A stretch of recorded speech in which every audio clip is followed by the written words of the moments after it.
पीक विमा संदर्भात मोठी आणि महत्त्वाची अपडेट. पीक विमा शेतकऱ्यांच्या खात्यामध्ये जमा होत आहे, परंतु बऱ्याच शेतकऱ्यांना माहिती नाही त्यांच्या जिल्ह्यात प्रति हेक्टरी किती पीक विमा जमा करण्यात आला. तुम्हाला जो पीक विमा मिळणार आहे किंवा जो पीक विमा मिळाला असेल तर तो पीक विमा बाकी शेतकऱ्याप्रमाणे तेवढाच मिळतोय का कमी प्रमाणात मिळतोय, अशा प्रकारची या संपूर्ण जिल्ह्याची माहिती या आजच्या व्हिडिओच्या माध्यमातून आपण जाणून घेणार आहोत. याचबरोबर ज्या शेतकऱ्यांना हा पीक विमा जमा झाला नाही अशा संदर्भातील महत्त्वपूर्ण अपडेट या व्हिडिओच्या माध्यमातून आपण जाणून घेणार आहोत. याचबरोबर सरकारकडून आज कोणत्या नवीन सूचना देण्यात आल्या, कोणत्या जिल्ह्यात पीक विमा जमा झाला आणि आज कोणत्या जिल्ह्यात पीक विमा जमा होणार आहे, अशा प्रकारची महत्त्वपूर्ण अपडेट आजच्या या व्हिडिओच्या माध्यमातून आपण जाणून घेणार आहोत. त्यानंतर अकोला जिल्ह्यातील पीक विमा संदर्भातील अपडेट बघा.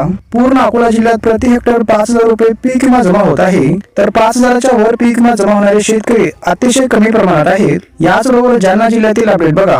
या जिल्ह्यातील शेतकऱ्यांना प्रति हेक्टरला 2,500 रुपये पीक विमा जमा होत आहे. त्यानंतर यवतमाळ जिल्ह्यातील अपडेट बघा. यवतमाळ जिल्ह्यातही जालना जिल्ह्यासारखं जवळपास हेक्टरी 5,500 रुपये जमा होत आहेत. त्यानंतर सांगली जिल्ह्यातील पीक विमा संदर्भातील अपडेट बघा. लक्ष द्या, सांगली जिल्ह्यात 12,000 प्रति हेक्टर पीक विमा जमा होत आहे, तर काही शेतकऱ्यांना 4,000 प्रति हेक्टर पीक विमा मिळत आहे. त्यानंतर परभणी जिल्ह्यातील काही शेतकऱ्यांना जास्त पीक विमा मिळाला, तर काही शेतकऱ्यांना खूप कमी प्रमाणात पीक विमा मिळत आहे. अर्थात काही शेतकऱ्यांना 2,000च्या जवळपास पीक विमा मिळाला, तर काही शेतकऱ्यांना 40,000 रुपयापर्यंत पीक विमा जमा होत आहे. याबरोबरच लातूर जिल्ह्यातही अशाच पद्धतीने पीक विमा जमा करण्यात आला. कोणाला मोठ्या प्रमाणात पीक विमा मिळाला, तर काही शेतकऱ्यांना कमी पीक विमा मिळाला. पुढील जिल्हा बघा धाराशिव. या जिल्ह्यात प्रत्येकाला सरासरी प्रति हेक्टर 6,000 रुपये पीक विमा जमा होत आहे. त्यानंतर बुलढाणा जिल्ह्यातील पीक विमा संदर्भातील अपडेट बघा. एका हेक्टरला 21,500 रुपये पीक विमा जमा होत आहे, तर बऱ्याच शेतकऱ्यांना 2,000 रुपये जमा होत आहेत. अशा प्रकारचा अपडेट या बुलढाणा जिल्ह्यातील शेतकऱ्यांसाठी होतं. त्यानंतर छत्रपती संभाजीनगर जिल्ह्यात पीक विमा संदर्भातील अपडेट बघा. छत्रपती संभाजीनगर मधील वैजापूर तालुक्यातील शेतकऱ्यांना एका हेक्टरला 20,970 रुपये जमा झाले. म्हणजेच 1 हेक्टर नुकसान झालेल्या जमिनीला 20,970 रुपये प्रति हेक्टर नुकसान भरपाई छत्रपती संभाजीनगर जिल्ह्यात मिळत आहे. सध्या नगरच्या भागामध्ये काही गावात पीक विमा सुरू आहे, तर काही गावात बाकी आहे. असे या नगर जिल्ह्यातील शेतकऱ्यांसाठी महत्त्वपूर्ण अपडेट होतं. त्यानंतर हिंगोली जिल्ह्यातील अपडेट बघा.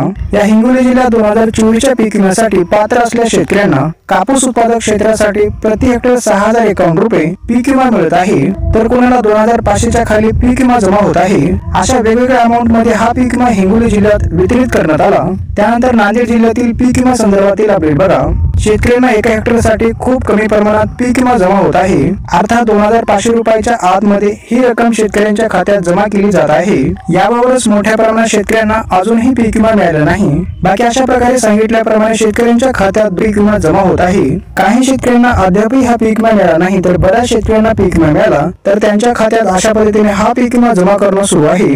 परभणी जिल्ह्यातील एका शेतकऱ्याने अतिशय महत्त्वपूर्ण माहिती दिली. हा शेतकरी काय म्हणतो बघा. 1 एकर कापूस होता, या कापसाचे 2,350 रुपये अनुदान जमा झालं आणि 1 एकर तूर होती, या तुरीचे 900 रुपये जमा झाले. असे टोटल 3,250 रुपये या परभणी जिल्ह्यातील शेतकऱ्यांना मिळाले. असे या परभणी जिल्ह्यातील शेतकऱ्यांसाठी पीक विम्यासाठी महत्त्वपूर्ण अपडेट होतं. ज्या शेतकऱ्यांना पीक विमा मिळाला अशा शेतकऱ्यांनी ही माहिती न्यूज पेपर मध्ये दिली, त्यामुळे ही माहिती आपण सांगत आहोत. याचबरोबर 29 जिल्ह्यात प्रति हेक्टरी नेमकं किती पीक विमा जमा करण्यात आला या जिल्ह्यातील महत्त्वपूर्ण अपडेट आपण बघून घेणार आहोत, ज्यामुळे तुम्हाला समजेल तुमच्या जिल्ह्यात प्रति हेक्टरी नेमकं किती पीक विमा जमा करण्यात आला. तर बघा, वाशिम जिल्ह्यामध्ये कमी जास्त पीक विमा जमा होत आहे. काही शेतकऱ्यांना एका हेक्टरला 19,600 रुपये पीक विमा मिळत आहे, तर काही शेतकऱ्यांचे 4 हेक्टर नुकसान झालेली जमीन होती, तर यांना फक्त 5,000 पीक विमा जमा होत आहे.